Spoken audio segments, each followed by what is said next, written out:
Hello friends, welcome to my YouTube channel. आज हम complex number को आगे बढ़ाते हुए एक नया टॉपिक कॉम्प्लेक्स कॉन्जुगेट पढ़ेंगे। ठीक है, तो पहले हम डेफिनेशन देखते हैं कॉम्प्लेक्स कॉन्जुगेट की। देखिए, complex conjugate of a complex number is a number which have same real part and imaginary part same in magnitude but opposite in sign. ठीक है, तो वो क्या कह रहा है कि सपोज कीजिए कि आपको एक जेड नंबर दिया है। जेड आपका एक कॉम्प्लेक्स नंबर है। ठीक है, तो जेड को मैं ऐसे लिख सकती हूँ a प्लस आयोटा बी। ठीक है, तो वो मुझसे कह रहा है कि जो इसका कॉम्प्लेक्स कॉन्जुगेट होगा, ठीक है, कॉम्प्लेक्स कॉन्जुगेट ऑफ जेड, जो इसका कॉम्प्लेक्स कॉन्जुगेट होगा वो क्या होगा, इक्वल टू, देखो उसके पास क्या होगा, सेम रियल पार्ट होगा। तो जेड का रियल पार्ट क्या है, ए सेम होगा। ठीक है, सेम इमेजनरी पार्ट होगा मैग्नीट्यूड में, तो यानी कि आयोटा बी सेम आएगा क्योंकि बी क्या है, सेम है दोनों में। बट जो आपका इमेजनरी पार्ट है उसका जो साइन है वो क्या हो जाएगा, अपोजिट हो जाएगा। ठीक है, जैसे यहाँ पॉजिटिव है तो यहाँ पे क्या हो जाएगा, माइनस आ जाएगा। ठीक है, तो आपको समझ में आया होगा कॉम्प्लेक्स कॉन्जुगेट क्या होगा, सेम जिसके पास क्या होगा, सेम क्या होगा, आपका रियल पार्ट होगा और सेम ही इमेजनरी पार्ट होगा मैग्नीट्यूड में, बट उसका साइन क्या हो जाएगा, अपोजिट हो जाएगा। ठीक है, किसी भी कॉम्प्लेक्स कॉन्जुगेट को आप क्या करते हो, अगर सपोज जेड है आपको, तो जेड का कॉम्प्लेक्स कॉन्जुगेट किससे डिनोट करोगे, जेड बार और जेड स्टार से। ठीक है, तो जैसे कि हम एक एग्जांपल लेते हैं, let Z is equal to 2 minus 3i। ठीक है, तो वो आपसे बोलता है फाइंड जेड स्टार। ठीक है, ठीक है, तो आपको क्या करना है, यहाँ पे देखो ध्यान दो, वही काम करना है। Z star is equal to क्या होगा आपका, same real part, magnitude same imaginary part का, साइन क्या कर देना है, अपोजिट कर देना है। ठीक है, तो सिंपल आप एक चीज़ से और ध्यान रख सकते हो, सिंपल है कि आपको जब भी कॉम्प्लेक्स का कॉन्जुगेट निकालना है तो आपको आयोटा को माइनस आयोटा से रिप्लेस कर देना है। ठीक है, क्लियर है। अब देखिए हम क्या करते हैं, एक दो एग्जांपल और लेते हैं, कुछ सिंपल से एग्जांपल्स हैं। जैसे कि सपोज वो आपको दे z इक्वल टू 2i का आपको कॉम्प्लेक्स कॉन्जुगेट निकालना है, तो आप बताएंगे क्या होगा। ठीक है, ऐसे z इक्वल टू वो आपसे पूछे कि आपको 3 का कॉम्प्लेक्स कॉन्जुगेट निकालना है, तो देखिए कैसे निकालेंगे। यहाँ पे z बार निकालो जरा, क्या आएगा, आयोटा की जगह मैंने क्या कहा, सिर्फ माइनस आयोटा कर दो, आपका कॉन्जुगेट निकल जाएगा। तो ये हो जाएगा माइनस का 2 आयोटा, ये इसका क्या हो गया, कॉन्जुगेट हो गया। यहाँ पे जेड बार निकालना है, तो यहाँ पे तो हमारे पास आयोटा है ही नहीं। अगर मैं कंसीडर करूँ तो मैं ऐसे लिख सकती हूँ 3 पर आयोटा 0, तो इक्वल टू क्या आ जाएगा, 3 आयोटा की जगह माइनस आयोटा 0, तो इक्वल टू क्या आ जाएगा मेरा, 3 आ जाएगा। ठीक है, तो ये देखिए ध्यान रखिएगा, किसी भी रियल नंबर का जो कॉम्प्लेक्स कॉन्जुगेट है वो सेम ही आ जाता है। ठीक है, कुछ लोग क्या सोचते हैं कि इसमें आयोटा है ही नहीं तो हम कैसे निकालेंगे, कंफ्यूज हो जाते हैं। कंफ्यूज मत हो आप। ठीक है, या तो आप ऐसे बिल्कुल कॉन्सेप्चुअल जाना है तो ऐसे 0 आयोटा करके देख लो, और किसी भी रियल नंबर का कॉम्प्लेक्स कॉन्जुगेट क्या आ जाता है, वही सेम आ जाता है। ठीक है, अब इसकी कुछ प्रॉपर्टीज़ हैं, हम वो देखते हैं। ठीक है, देखिए सम प्रॉपर्टीज़, इसकी कुछ प्रॉपर्टीज़ देखेंगे। प्रॉपर्टीज़, पहली प्रॉपर्टी होती है इसकी, देखिए किसी भी टॉपिक की प्रॉपर्टीज़ याद रखना बहुत ही ज़रूरी काम रहता है, क्योंकि एग्जाम्पल में हम डायरेक्ट क्या करते हैं, प्रॉपर्टीज़ को ही अप्लाई करते हैं। ठीक है, तो इंपॉर्टेंट रहती हैं सारी प्रॉपर्टीज़, तो आप ध्यान रखिएगा। पहली प्रॉपर्टी रहती है कि अगर आपको Z1 प्लस Z2 का क्या निकालना है, कॉन्जुगेट निकालना है। ठीक है, तो आप क्या कर सकते हैं, अलग अलग का निकाल के भी दोनों को प्लस कर सकते हैं। ठीक है, यानी कि Z1 प्लस Z2 का whole conjugate is equal to क्या होता है, Z1 conjugate plus Z2 conjugate. Separate निकाल लो या फिर पूरी को जोड़ के पूरी का कॉन्जुगेट निकाल लो, एक ही चीज़ रहता है। ठीक है, दूसरी प्रॉपर्टी सेम ऐसे ही मल्टीप्लाई में रहता है इसमें, कि आपको Z1 Z2 का कॉन्जुगेट निकालना है। ठीक है, तो आप क्या करेंगे, Z1 conjugate into Z2 conjugate. Clear है इतना। ठीक है, आगे की प्रॉपर्टीज़ देखते हैं। तो थर्ड प्रॉपर्टी क्या कहती है हमारी, कि आपका जो Z होता है प्लस Z कॉन्जुगेट होता है वो इक्वल होता है twice of real part of Z। ठीक है, मतलब देखो इसको हम थोड़ा एक्सप्लेन करते हैं। सपोज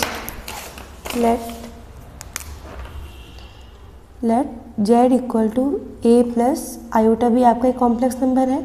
ठीक है, अब मैं इसका कॉन्जुगेट निकालती हूँ, तो Z कॉन्जुगेट क्या आएगा, A माइनस आयोटा बी, ठीक है।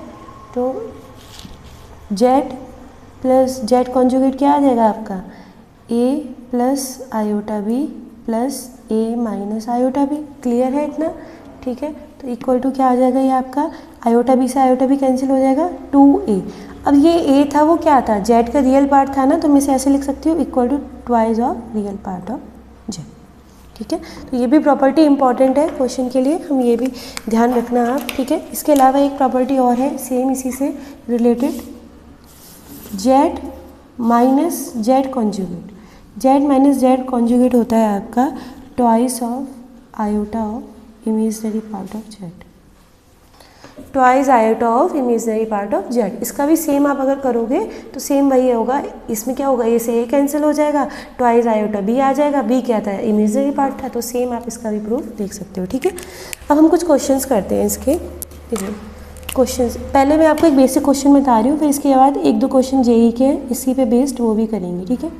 क्वेश्चंस, पहला क्वेश्चन है आपका, आपको किस तरीके से दे रखा होगा, ये आपकी क्लास 11th के लिए भी इम्पॉर्टेंट है, ठीक है, और जेई वगैरह के लिए भी। तो देखो मैं पहले एक सिंपल क्वेश्चन आपसे डिस्कस करती हूँ, ठीक है। जैसे मुझे सपोज क्वेश्चन दिया है z equal to 3 + 4 iota upon root of 5 का 5 दे रखा है, ठीक है। वो मुझसे पूछेगा कि आपको इसका रियल पार्ट बताना है और इमेजनरी पार्ट बताना है। तो मैं इसका रियल और इमेजनरी पार्ट कब बता पाऊंगी, जब मैं आयोटा को सेपरेट कर पाऊंगी, है ना, क्योंकि जो आयोटा के साथ टर्म होगी वो मेरी क्या हो जाएगी, इमेजनरी हो जाएगी, और जो मेरी विदाउट आयोटा वाली होगी वो क्या, रियल हो जाएगी। तो जरा बताना कैसे करेंगे हम इसे, देखो हम इसे ऐसे लिख सकते हैं 3/√5, ठीक है, प्लस आयोटा 4/√5, ठीक है। अब ये सेपरेट हो गया तो क्लियरली अब आप इजीली बता दोगे कि रियल पार्ट क्या है इसका, ये वाला रियल ऑफ जेड क्या हो गया आपका 3/√5, क्लियर है। और आपका इमेजनरी ऑफ जेड क्या हो गया 4/√5। इजीली हो गया ये वाला क्वेश्चन तो, ठीक है, इसमें तो कोई ट्रिक नहीं थी। बट अगर मैं आपको एक क्वेश्चन दूँ, जिसमें जेड इक्वल टू मुझे दे रखा हो सपोज 2 + 3i अपॉन 1 - 4, ये दिया है मुझे। अब मुझे इसका क्या निकालना है, वही रियल एंड इमेजनरी पार्ट निकालना है, ठीक है। तो अब आप जरा ध्यान दो कि क्या आप इसको आई को सेपरेट कर सकते हो, अभी सिंपल जैसे मैंने ऊपर इजीली आई को सेपरेट कर दिया, कर सकते हो, नहीं कर सकते ना, इसके लिए आप बहुत सारी ट्रिक्स लगाओगे। तो एक सिंपल ट्रिक्स रहती है इसमें जो हमेशा आपकी काम करेगी। क्या करना है आपको, जो आपका इसका कॉन्जुगेट होगा, डिनोमिनेटर का जो कॉन्जुगेट होगा उससे आपने मल्टीप्लाई करा देना है और डिवाइड करा देना, ठीक है। उससे हमारा फ़ायदा क्या रहता है, जो हमारा नीचे वाला पार्ट है वो एक रियल में बदल जाता है कॉम्प्लेक्स की जगह। तो हम क्या कर लेते हैं, उसे सबके अपॉन में ले जाके इजीली सेपरेट कर लेते हैं और आयोटा वाला पार्ट इजीली मिल जाता है, ठीक है। कैसे, ध्यान दीजिए, 2 + 3 आयोटा अपॉन 1 - 4 आयोटा, ठीक है। जरा मल्टीप्लाई करते हैं, इसका कॉन्जुगेट क्या होगा, आयोटा को माइनस आयोटा से चेंज कर देना, अपॉन 1 + 4 आयोटा। क्लियर है इतना, ठीक है। आगे देखते हैं, अब आप जरा मल्टीप्लाई कराइए, 2 की 1 से होगी 2 आएगा, 2 की 4 आयोटा से होगी तो 8 आयोटा आएगा, क्लियर है। 3 आयोटा की 1 से होगी तो 3 आयोटा आएगा, और 3 आयोटा की 4 आयोटा से होगी तो 3 × 4 = 12 आयोटा स्क्वायर आएगा, क्लियर है। और अपॉन में क्या आएगा आपका, अपॉन में देखिए क्या बन गया, a - b a + b, a - b a + b का फॉर्मूला क्या रहता है आपका, a² - b²। तो क्या बनेगा आपका a² - 4 आयोटा का होल स्क्वायर, क्लियर है इतना। देखिए आगे सॉल्व करते हैं इसे यहीं पर देखते जाते हैं हमें आगे कैसे करना है। देखिए ध्यान दीजिए, क्या बना हमारा, ये बना आपका 2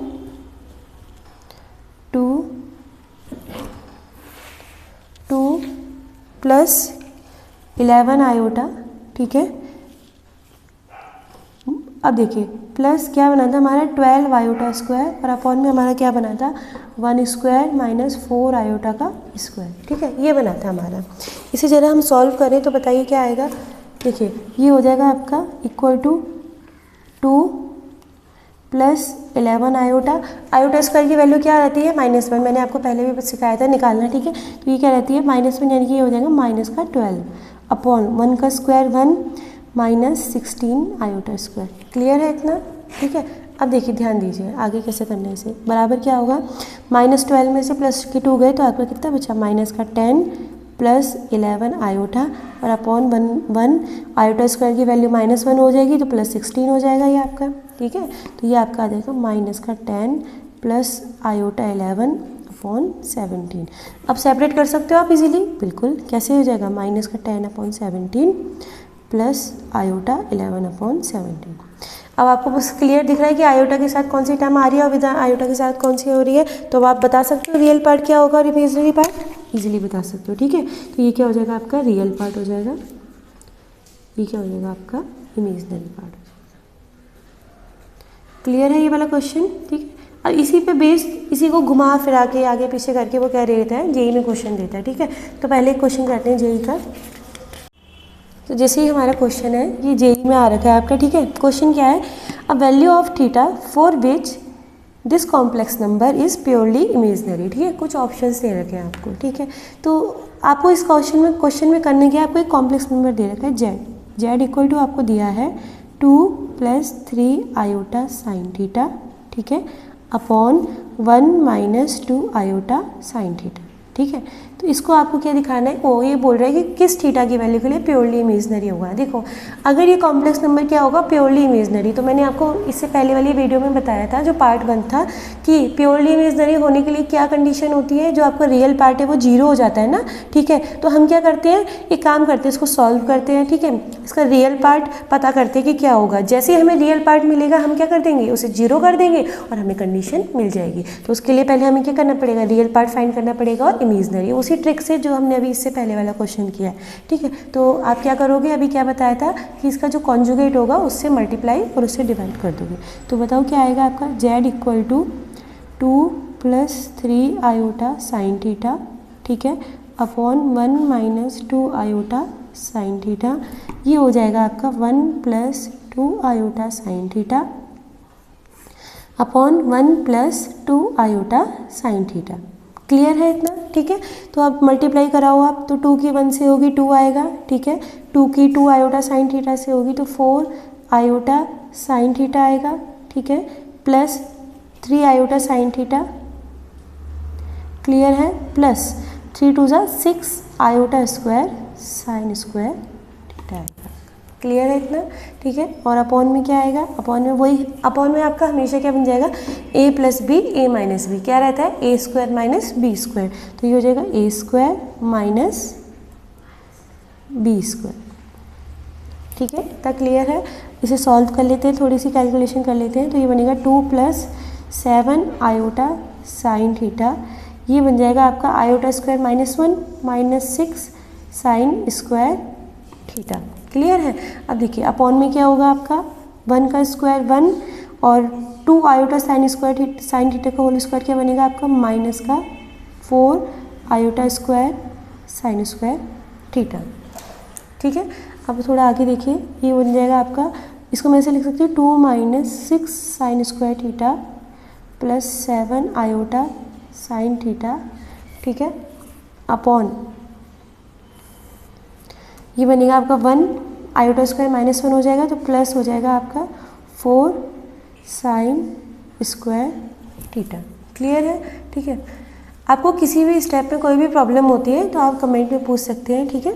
तो अब आगे देखिए क्या हो जाएगा आपका, ये बनेगा आपका, इसको मैं ऐसे लिख दूँ 2 - 6 sine square theta upon 1 + 4 sign square theta, ठीक है, plus iota 7 sine theta upon 1 + 4 sign square theta, ठीक है। ये आपको रियल पार्ट और इमेजिनरी पार्ट मिल गया। ये क्या हो गया आपका, रियल पार्ट हो गया और ये क्या हो गया आपका, इमेजिनरी पार्ट हो गया, ठीक है। तो अभी मैंने आपको क्या बोला, वही कि इसने क्वेश्चन में आपको क्या बोला है कि जो आपका ये कॉम्प्लेक्स नंबर है ये प्योरली इमेजिनरी होना चाहिए। तो इसे प्योरली इमेजिनरी होने के लिए आप क्या कर दोगे, रियल पार्ट 0 कर दोगे, यानी कि ये वाली पूरी आपकी क्वांटिटी क्या हो जाएगी, 0 हो जाएगी। तो ज़रा इसे कैलकुलेट करते हैं, 0 करो आप, तो क्या बनेगा आपको मिलेगा 2 - 6 sine square theta upon 1 + 4 sin square theta equal to 0। Clear है? ठीक है, तो जरा कैलकुलेट करो। ये बनेगा आपका 2 - 6 sin square theta equal to 0।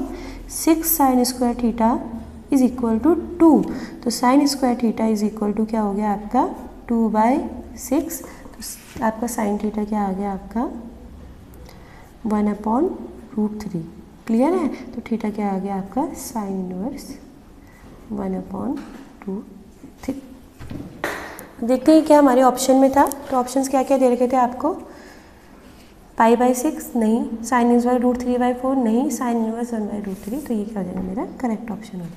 ठीक है, ध्यान रखिएगा इस टाइप के क्वेश्चन वो आपको और भी तरीके से दे सकता है। वो आपको ये भी कह सकता था कि इस प्योरली रियल, अगर प्योरली रियल वाली बात करता तो आपको क्या करना था, समझ ही गए होंगे आप, इमेजनरी पार्ट 0 कर देना था। तो जो भी वैल्यू आती तो आपका क्या हो जाता, आंसर हो जाता। ठीक है, तो ये क्वेश्चन हमने एक सॉल्व कर लिया है। एक नेक्स्ट क्वेश्चन देखते हैं, जेई का है।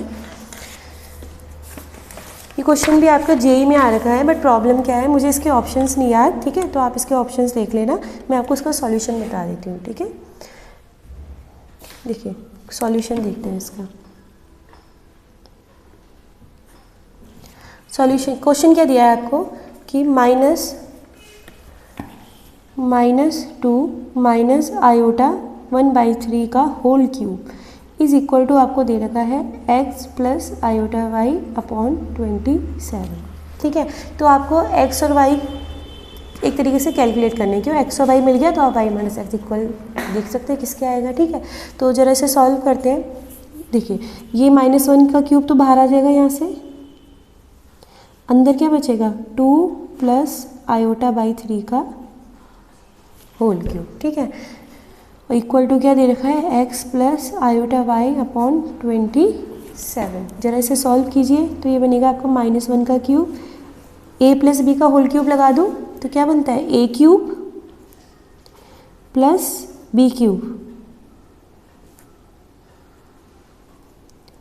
+ 3a² b + 3ab²।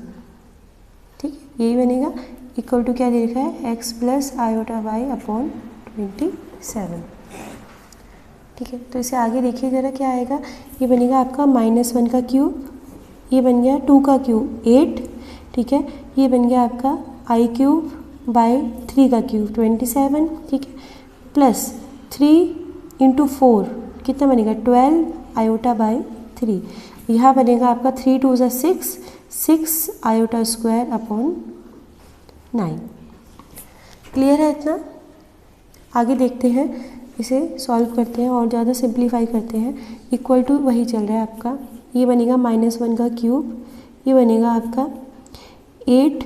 Iota cube की वैल्यू क्या रहती है, देखिए आपको पता है आयोटा² की वैल्यू क्या रहती है, आयोटा² क्या रहता है आपका -1। ठीक है, तो आयोटा क्यूब क्या रहेगा, दोनों तरफ आयोटा से मल्टीप्लाई करा दो, माइनस का आयोटा आ जाएगा। क्लियर है?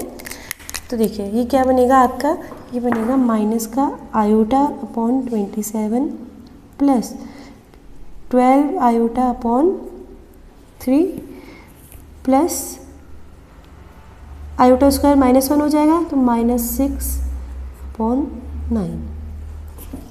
क्लियर है? अब देखिए इसे, ये बनेगा आपका -1 का क्यूब -1। ठीक है, ये हो जाएगा आपका 8 - 6/9। ठीक है, और इधर हो जाएगा आपका प्लस का 12/3 आयोटा माइनस का आयोटा अपॉन 27।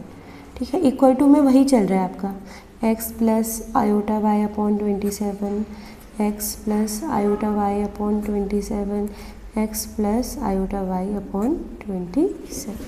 ठीक है, इतना ये आपका होता।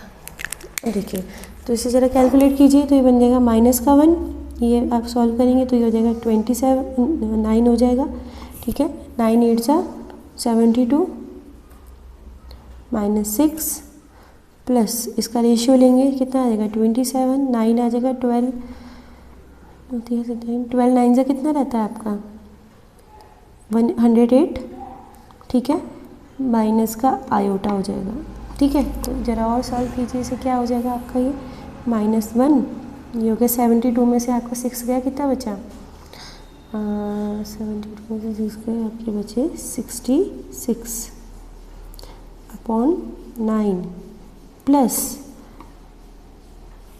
108 minus 1 107 upon 27 iota equal to क्या दे रखा है x plus iota y upon 27। ठीक है, तो इसे आप सॉल्व करिए।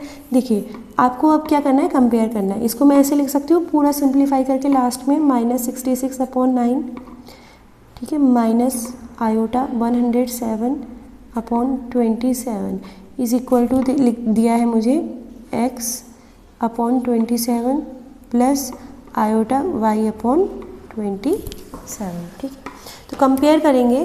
देखिए रियल पार्ट के इक्वल होगा, इमेजनरी पार्ट के इक्वल होगा। तो ज़रा कंपेयर करिए। देखिए यहाँ पे कंपेयर करके लिखते हैं। आपका रियल पार्ट क्या था यहाँ पे, ये देखिए रियल पार्ट क्या है यहाँ पे -66 अपॉन 9, ये किसके इक्वल होगा x अपॉन 27 के। और इमेजनरी पार्ट क्या है -107 अपॉन 27, ये किसके इक्वल होगा y अपॉन 27 के। ठीक है, तो क्या मिलेगा आपको मिला माइनस का 66 upon 9 equal to x upon 27। ठीक है, तो ज़रा x की वैल्यू बताइए क्या आएगी, x इक्वल टू हो जाएगा आपका माइनस का 66 अपॉन 9 इंटू 27, 9 3 जा 27 और 66 3 जा कितना हो गया आपका 66 3 198 माइनस का 198। ठीक है, ऐसे आप इसको कैलकुलेट कर लीजिए। दूसरी वाली इक्वेशन से क्या मिला था आपको, माइनस का 107 अपॉन 27 इक्वल टू क्या मिला था आपको y अपॉन 27। ठीक है ना, तो y की वैल्यू क्या मिल गई आपको माइनस का 107। अब देखिए क्वेश्चन में करना क्या था, आपको x भी मिल गया y भी मिल गया। क्या मिला आपको x y, आपको मिल गया 1 माइनस का 198 माइनस का 107, ये x हो गया आपका, ये क्या हो गया y।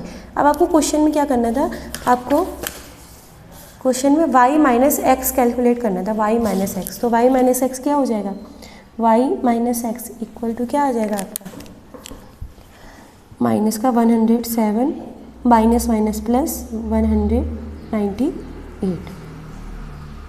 क्लियर है इतना, तो कितना हो जाएगा आपका 198 में से 100 गया, आपका कितना बचा 98 और इसमें से 7 गया, तो आपका ये आ जाएगा 91। ये क्या हो जाएगा आपका आंसर। ठीक है, तो इसके एक बार ऑप्शंस देख लीजिएगा। अब मुझे पता चलते हैं तो मैं भी आपको बता दूंगी इसके ऑप्शंस। ठीक है, तो होप ये क्वेश्चन आपको समझ में आए होंगे। दोनों ही कॉन्जुगेट पे बेस्ड थे और आपके जेई में आ रखे थे। देखिए ध्यान रखिएगा, जैसे उसने अभी पहले वाले क्वेश्चन में आपको बताया था ना, उसने कहा था प्योरली वाला 0 है, तो आपको वो इमेजनरी वाला 0 ना देके रियल वाला भी दे सकता है और कुछ और भी घुमा फिरा के दे सकता है। ठीक है, इसी टाइप से जैसे उसने आपको यहाँ पे y माइनस एक्स कैलकुलेट करने के लिए बोला, अब वो आपको कुछ भी कैलकुलेट करने के लिए बोल सकता है, x इंटू वाई क्या होगा, x प्लस वाई क्या होगा। ठीक है, तो थोड़े इसी टाइप के क्वेश्चंस आते हैं, कॉन्सेप्ट बेस होते हैं सारे। अगर आपके कॉन्सेप्ट क्लियर है तो आप इजीली क्वेश्चंस को क्या कर सकते हैं, सॉल्व। तो हम देखते हैं कि एब्सोल्यूट वैल्यू क्या होता है। आपने कॉम्प्लेक्स नंबर पढ़ते समय देखा होगा ना, एक टॉपिक आता है क्या आपका, एब्सोल्यूट वैल्यू। ठीक है, तो देखते हैं क्या होता है एब्सोल्यूट वैल्यू। देखो एब्सोल्यूट वैल्यू को आप क्या कहते हो, मॉडुलस भी कहते हो। इसे एक चीज़ और आप क्या कहते हो, मॉडुलस। ठीक है, सपोज करो आपको एक कॉम्प्लेक्स नंबर दिया है z। ठीक है, आपको एक कॉम्प्लेक्स नंबर z दिया हुआ है and z is equal to वही a प्लस आयोटा भी कंसिडर करते हैं। ठीक है, तो z की जो एब्सोल्यूट वैल्यू होती है या फिर क्या होती है, मॉडुलस वैल्यू होती है। ठीक है, उसे हम किससे डिनोट करते हैं, मॉड z से, मॉड z से। ठीक है, और जो उसकी जो वैल्यू होती है वो इक्वल टू होती है root of real of z का square, real part of z का square plus imaginary part of z का स्क्वायर। क्लियर है, यानी कि आपको क्या कर देना है, रियल पार्ट का स्क्वायर कर देना है, इमेजनरी पार्ट का स्क्वायर कर देना है, उसका क्या निकाल देना है, रूट निकाल देना है। ठीक है, तो और डिनोट किससे करते हो आप, मॉड से। ऐसे मॉड लगा देते हो तो उसे क्या बोलते हो, एब्सोल्यूट वैल्यू और मॉडुलस वैल्यू। ठीक है, तो एक एग्जांपल लेके देखिए। Suppose for example let z equal to 3 minus two iota. इसकी आपको क्या निकालनी है, मॉड जेड निकालना है, यानी कि एब्सोल्यूट वैल्यू निकालनी है। तो इसकी एब्सोल्यूट वैल्यू क्या आएगी, इसकी एब्सोल्यूट वैल्यू आएगी आपकी रूट ऑफ रियल पार्ट का स्क्वायर, रियल पार्ट क्या है आपका 3 plus root of imaginary part का स्क्वायर, इमेजनरी पार्ट क्या है आपका माइनस का 2। ठीक है, तो जरा बताओ क्या आएगा आपका, ये हो जाएगा 9 और ये क्या हो जाएगा 4। देखो आपका क्या आएगा रूट ऑफ 13। ये क्या हो जाएगी इसकी एब्सोल्यूट वैल्यू और मॉडुलस वैल्यू। ठीक है, ये ध्यान रखना इंपॉर्टेंट है ये भी। ठीक है, इसमें भी प्रॉपर्टीज़ देखते हैं। मैंने आपको बताया ना टॉपिक भी इम्पॉर्टेंट है और उससे ज़्यादा भी इम्पॉर्टेंट उसकी क्या है, प्रॉपर्टीज़ है। प्रॉपर्टीज़ पे डायरेक्ट बेस्ड क्वेश्चन आते हैं, डायरेक्ट बेस्ड। ठीक है, तो इसकी कुछ प्रॉपर्टीज़ देखते हैं, प्रॉपर्टीज़ देखते हैं इसकी कुछ ना। देखिए पहली प्रॉपर्टी इसकी क्या होती है, वही पहले तो मल्टीप्लाई वाली देखते हैं। क्या रहेगी आपकी प्रॉपर्टी, होती है आप Z1 और Z2 की मल्टीप्लाई करा के एब्सोल्यूट वैल्यू निकालो। ठीक है, या फिर आप क्या करो, सेपरेट एब्सोल्यूट वैल्यू निकाल के मल्टीप्लाई करा दो, दोनों के रिजल्ट क्या रहते हैं आपके सेम रहते हैं। ठीक है, यानी कि Z1 Z2 का modulus value is equal to Z1 की मॉडुलस वैल्यू और Z2 की मॉडुलस वैल्यू। ठीक है, क्लियर है। ऐसे ही डिवाइड में रहता है Z1 अपॉन Z2 की मॉडुलस वैल्यू क्या रहती है, Z1 की मॉडुलस वैल्यू अपॉन Z2 की मॉडुलस वैल्यू। जहाँ पे ये तो आपको पता है ये डिवाइड कर रही हो तो अपॉन वाला क्या नहीं रहता, जीरो नहीं हो सकता। ठीक है, तीसरी प्रॉपर्टी क्या रहती है, यहाँ पे प्लस के केस में ऐसा नहीं होता। जैसे हमने वहाँ पे पढ़ा था ना, कॉन्जुगेट में पढ़ा था कि Z1 प्लस Z2 का होल बार Z1 बार प्लस Z2 बार होता था। यहाँ पे नहीं होता। यहाँ पे Z1 और Z2 की जो एब्सोल्यूट वैल्यू होती है प्लस में, वो लेस देन और इक्वल टू हो जाती है Z1 की एब्सोल्यूट वैल्यू प्लस Z2 की एब्सोल्यूट वैल्यू। ठीक है, ऐसे इसमें क्या रहेगा, माइनस वाला सीन रहेगा। तो माइनस वाले सीन में क्या रहता है, ऐसे लिख सकते हैं हम Z1 प्लस माइनस Z2। ठीक है, ये आपकी क्या रहती है, ग्रेटर देन इक्वल टू रहेगी हमेशा mod of Z1 minus mod of Z2। ठीक है, ध्यान रखना यहाँ मैंने प्लस माइनस लगाया है। ठीक है, अगर आप ये भी चीज़ देखते हो ना, mod of Z1 plus mod of Z2, तो वो हमेशा ग्रेटर देन इक्वल टू आएगा किसके, mod of Z1 minus Z2 के, और mod of Z1 minus Z2 भी ग्रेटर देन इक्वल टू आएगा mod of Z1 minus mod of Z2 की। ठीक है, इतना क्लियर है। तो ये आपकी कौन सी प्रॉपर्टी हो गई, इसकी फर्स्ट प्रॉपर्टी हो गई, ये आपकी इसकी सेकंड प्रॉपर्टी हो गई, ये इसकी थर्ड प्रॉपर्टी हो गई, ये इसकी फोर्थ। एक और है, ठीक है, वो भी इम्पॉर्टेंट है, उसे भी ध्यान रखना। डायरेक्ट बेस्ड क्वेश्चन आते हैं इन प्रॉपर्टीज़ पे कि आपका जो मॉड ऑफ Z का स्क्वायर रहता है वो किसके बराबर रहता है, Z बार के। ठीक है, Z बार क्या रहता है आपका, मॉड ऑफ Z का स्क्वायर। इसका प्रूफ देखना है तो देखते हैं। ठीक है, हमने वही काम करा, लेट आपने क्या माना, let Z equal to A plus iota B। तो आप बताइए मॉड Z क्या आएगा, देखिए मॉड Z आएगा root of A square plus B square. Clear है। एंड मॉड Z का स्क्वायर क्या आएगा आपका, A square plus B square. ये तो एक साइड हो गई आपकी। ठीक है, अब जरा Z बार निकालिए, तो Z बार इक्वल टू क्या आएगा आपका, A प्लस आयोटा B, और Z बार क्या आ जाएगा, आयोटा की जगह माइनस आयोटा कर दीजिए, A माइनस आयोटा B। ठीक है, जरा इसको सॉल्व कीजिए, A plus B, A minus B, A square, ठीक है, माइनस B स्क्वायर। क्लियर है, तो ये बनेगा आपका A square minus I square B square, iota का स्क्वायर क्या रहता है -1, तो ये हो जाएगा आपका A square plus B square. ठीक है, तो सेम आ गया, मॉड ऑफ Z का स्क्वायर क्या आ गया, Z। ठीक है, तो ये कुछ इसकी प्रॉपर्टीज़ थी, इंपॉर्टेंट प्रॉपर्टीज़ है, ये आप ध्यान रखिएगा। ठीक है, इसी से भी डायरेक्ट बेस्ड क्या रहते हैं आपके क्वेश्चंस आते हैं। ठीक है, इसके कुछ क्वेश्चंस हैं, ठीक है, जो हम क्या करेंगे कल कंटिन्यू करेंगे। ठीक है, आई होप आपको सारे टॉपिक क्लियर होंगे। जिस भी टॉपिक में डाउट है आप मुझसे कमेंट करके पूछ सकते हैं। ठीक है, थैंक यू फॉर वॉचिंग। अगर आपको वीडियो अच्छे लगे तो प्लीज़ सब्सक्राइब और लाइक कीजिएगा। Thank you.